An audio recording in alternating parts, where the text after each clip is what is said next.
After assessing the footage and hearing from Hamilton and a Mercedes team representative, the stewards dished out a non-driving reprimand and a €50,000 fine. 25,000 which is suspended for the remainder of the 2023 season, providing there's no further breach of similar nature.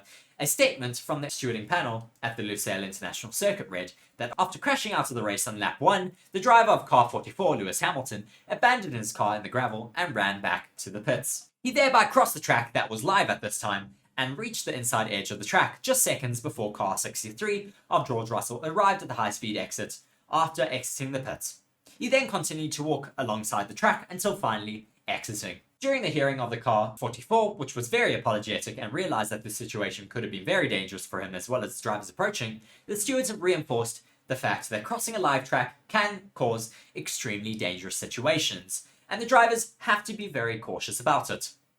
The panel also looked into the clash between Lewis Hamilton and George Russell at the first corner, but after reviewing the various evidence available to them, ultimately decided that no further action was required.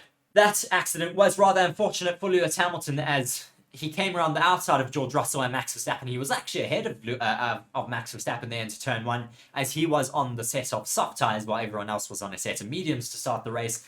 Lewis Hamilton was ahead, but unfortunately just misjudged it. He had a little bit more space to his outside, but unfortunately collided with his teammate's front left tyre with Hamilton's rear right tyre, taking him out of the race, removing that tyre from his car. The entire rim was completely destroyed and it sent him into the gravel. Unfortunately, he was not able to recover the car, drive it out there, and return to the pits. He was stuck in the gravel, and unfortunately, that was his race over before even a minute into that Grand Prix. Very disappointing for Lewis Hamilton in a day that could have been very, very competitive for Mercedes, having qualified second, and I think it was third there.